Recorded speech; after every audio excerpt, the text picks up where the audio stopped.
నెయ్యి అభిషేకం అంటే ఏంటి, నెయ్యి అభిషేకం చేయడంలో ఉన్నటువంటి పరమార్థం ఎందుకు, స్వామికి నెయ్యి అభిషేకం ఎందుకు చేస్తారు?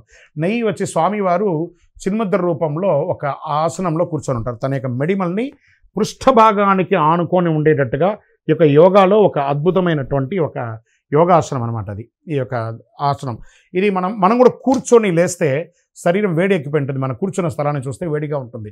స్వామివారు అలా కూర్చొని ఉండగా ఉష్ణం ఎక్కిపోయేసరికి ఈ పృథివీ అంతా కూడా వేడిగా అయిపోయిందండి. అందుకే పరశురాముల వారు వారికి ఆజ్యాభిషేకం చేయండి అన్నారు. అందుకే భక్తులందరూ తీసుకెళ్ళి ఆజ్యంతో అభిషేకం చేస్తారు. ఆ నెయ్యి అభిషేకం చేయడంలో ఉన్నటువంటి పరమార్థం అదే అనమాట. శరణమయ్యప్ప. కొబ్బరికాయ అంటే 3 కళ్ళే ఉంటుంది, 5 కళ్ళు 6 కళ్ళు అంతా ఉండదు. హరికి హరుడికి పుట్టినటువంటి వాడే హరిహరుడు, ధర్మశాస్త్ర అంటారు స్వామివారిని. నిక్ నేమే అయ్యప్ప.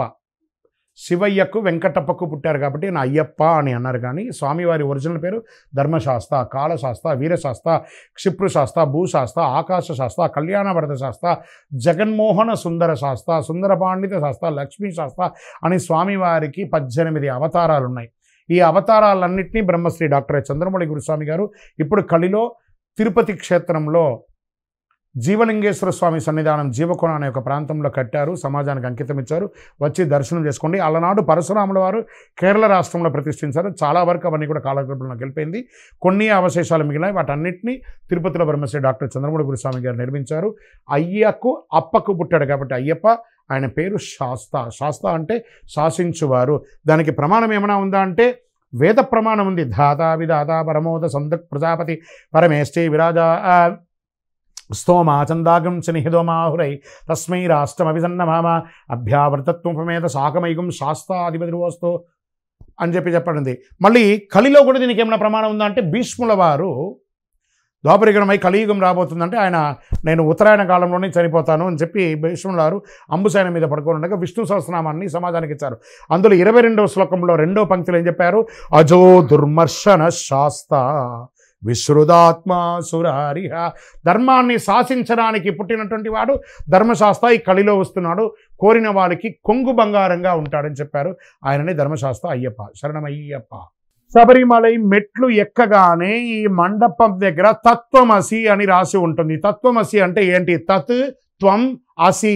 నువ్వు దేన్నైతే చూడ్డానికి వచ్చావో, నువ్వు దేన్నైతే పొందడానికి ఇక్కడ వచ్చావో అది నీలోనే ఉంది, చూసుకో. అదే తత్వమసి యొక్క అర్థం. నువ్వు నేను ఒకటే అని అర్థం. శరణమయ్యప్ప. శబరిమల యాత్రకు నేను వెళ్ళాలండి.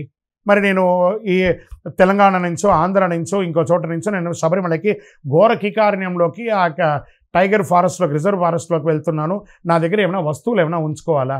ఏమేమి తీసుకెళ్లాలండి అంటే ఉందండి. కొంత ఖర్చులకు డబ్బులు, వాస్తవానికి ఒక ప్లేట్, అక్కడ ఆహారాలంతా అక్కడ ప్లాస్టిక్ అంతా నిషిద్ధం. ఒక బాటిల్, వాటర్ బాటిల్, ఒక స్పూను ఇలాంటివి తీసుకోవడం, చిన్న పచ్చడి ఇలాంటిది ఏదైనా ఒకటి తీసుకెళ్ళడము, తినుబండారాలు లేదా కొంచెం అటుకులో గిటుకులో తీసుకొని వెళ్ళడం, ఇదొకటి.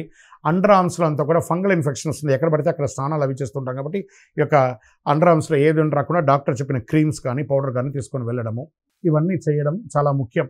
ఒక టార్చ్, రాత్రిపూట ఉంటుంది కాబట్టి ఒక టార్చ్ కావాలి. ఇవన్నీ మీరు తీసుకువెళ్ళవచ్చునంటే వస్తువులు. ఒక 2 జతలు ఎక్కువ బట్టలు ఉండాలి. శరణమయ్యప్ప. ఈ పెద్ద పాదం చిన్న పాదం అంటే ఏంటి? ఇది ఎక్కడి నుంచి స్టార్ట్ అయింది, ఎక్కడ ముగిస్తుంది, దీంట్లో నడుస్తూ ఉండగా ఏమైనా ఇబ్బందులు ఏమైనా ఉంటాయా, వన్యమృగాలు ఏమైనా ఇబ్బంది పెడతాయా అంటే పెద్ద పాదం అనేది ఎరుమేల నుంచి స్టార్ట్. ఎరుమై కొల్లి అంటే మగిషి అనే రాక్షసిని ఎరుమే అంటారు. దానికి కొల్లి కొంచెం చంపిన స్థలమే ఎరుమేలి. అక్కడి నుంచి మొదలు పెడితే ఆ యొక్క మొదటి మజిలీ పేరూరుతోడు, కాళైకట్టి ఆశ్రమం, అழுదా అనేది, కల్ ఇడుం కుండ్రు, ఇంజిపాறை కోட்டை, கரியிலாந்தோடு, கரிமலை ஏற்றம், கரிமலை இறக்கம், பெரியானவட்டம், செரியானவட்டம், பம்பா நதி, பம்பா ஸ்நானம், கணபதி, ஸ்ரீராமபாதம், பந்தலராஜா, అప్పాచి మేడు, శబరిపీఠం, శరంగుత్తి, సన్నిధానం, కరుపస్వామి, కడుత స్వామి, కొచ్చగడత స్వామి, 18 అయ్యప్ప దర్శనం, గణపతి, నాగరాజ, అమ్మవారితో యాత్ర అనేది ఉంటుందన్నమాట శబరిమలలో. ఈ ప్రాంతంలో అంతా కూడా దేవప్రశ్నంలో వాళ్ళు చేసి పూజ చేసి బంధం వేస్తారు. భక్తులు నడయాడే సమయంలో ఏ విధమైనటువంటి వన్యమృగాలంతా కూడా అటాక్ అవ్వకుండా ఇప్పటికీ అలాగే జరుగుతుంది. మరియు కేరళ గవర్నమెంట్ వారు, సెంట్రల్ ఫారెస్ట్ వారు థిక్కెస్ట్ ప్రొటెక్షన్ ఇస్తున్నారు వచ్చే భక్తులకి. ఇప్పటి వరకు వన్యమృగాల ద్వారా ఇబ్బంది పడ్డారు అని చరిత్ర ఇప్పటివరకు లేదండి. ఇక మీద కూడా రాదు. చాలా అద్భుతంగా ఉంటుంది శబరి యాత్ర. చాలా అందమైనటువంటి శబరిమల యాత్ర అది. శరణమయ్యప్ప. శరణ్ కుత్తి అంటే కన్నెస్వామిగా మాల వేసిన వాళ్ళకి ఒక కర్ర ఇస్తారు. ఈ వనంలో వెళ్తూ ఉండగా ఏదైనా పురుగు పుట్ట రాకుండా ఇట్లా తీసేయడానికి అందుకే అది. తర్వాత దాన్ని కన్నిస్వాములు మాత్రమే తీసుకొని వెళ్తే సరంగుత్తి దగ్గర దాన్ని గుచ్చుతారు. అంటే వీరు కన్నిస్వామిగా వచ్చారని. ఆ మాళిగేపురత్తమ్మకు కన్నిస్వామిగా స్వామివారు ఎవరైనా వచ్చారా లేదా అని చూసిపోవడానికి ఆ శబరిమలలో మకర సంక్రాంతి రోజు ఆవిడ వచ్చి సరంగుత్తి వరకు వచ్చి చూసిపోతుంది. కాబట్టి అక్కడ గుచ్చుతారు. గుత్తి అంటే గుచ్చడం, శరణ్ కుత్తి, కుత్తి అంటే గుచ్చడం, దాన్ని శరంగుత్తి అంటారు. శరణమయ్యప్ప. ఆ అప్పాచి మెడలో బియ్యపు ఉండలు ఎందుకు వేస్తారు? అదే మేము ఇంతకుముందు చెప్పాను చూస్తారు, యాత్రలో అప్పాచి మెడలో చిన్న బియ్యపు ఉండ వేస్తుంటారు. దాని ఏమంటే ఆ పక్షులు, పశుపక్షాదులు, ఆ యొక్క జీవులంతా కూడా తినడానికి ఇచ్చే ఒక ఆహారం అనమాట. పరోపకారార్థి ఇదం శరీరం. నేను యాత్ర చేస్తూ పరోపకారం కూడా చేస్తున్నానని ఇది. ఈ ఒక అప్పాచి మేడే కాదండి, ఎరిమేలి దాటిన తర్వాత పేరూర్ తోడు అంటారు. అంటే ఆ నదీ తీరంలో వెళ్తూ ఉండగా పేలాలంతా కూడా ఆ నీళ్ళలో వేస్తారు, ఆ చేపలంతా కూడా తినడానికి. ఇలాంటివన్నీ కూడా జరుగుతూనే ఉంటాయి, పరోపకారమైనటువంటి సేవలు శబరిమలలో. శరణమయ్యప్ప. ఇరుముడిలో నెయ్యి భక్తికి కొలమానమా? ఏమండి, ఒరిజినల్ నెయ్యి సామాన్యంగా గడ్డగట్టదండి. అది ఫ్రిడ్జ్లో పెడితేనే గడ్డగడుతుంది. బాగా చల్లగా ఉన్న చోట గడ్డగడుతుంది.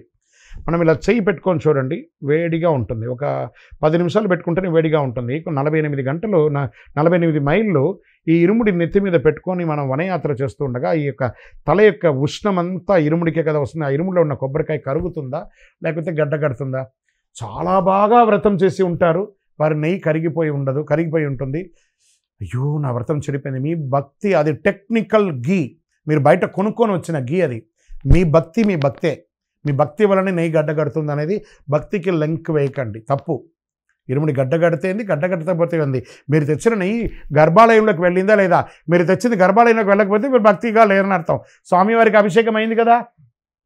ఎస్, రామ బాణం ఇలా వదిలామంటే ఆ లక్ష్యాన్ని రీచ్ అవుతుందా లేదా? మధ్యలో ఒకసారి కమ్ బ్యాక్ పోతుందా?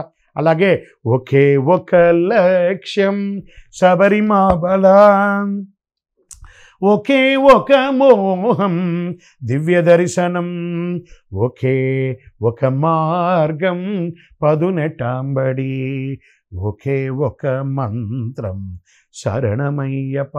బాణం వదిలితే ఎలా వెళ్ళాలో ఇరుముడి కట్టుకున్నామంటే ఇంకా భార్యాభర్తలు అందరూ తెగించినట్టే. ఆ బియ్యం వేసేశారు కదా, స్వామివారిని చూడడం తప్ప గమ్యం ఇంకా వేరే లేదు. శరణమయ్యప్ప. ఎక్కడికి వెళ్ళకూడదు. నేను వ్యాపారం చూసుకొని వస్తాను, ఇంకా మా బృందం వాళ్ళందరూ ఉన్నారు, అవన్నీ నో. అవన్నీ వదులుకుంటామంటే ఇరుముడి కట్టుకో. ఇవన్నీ మోస్తున్నానంటే అదే నటన. శరణమయ్యప్ప.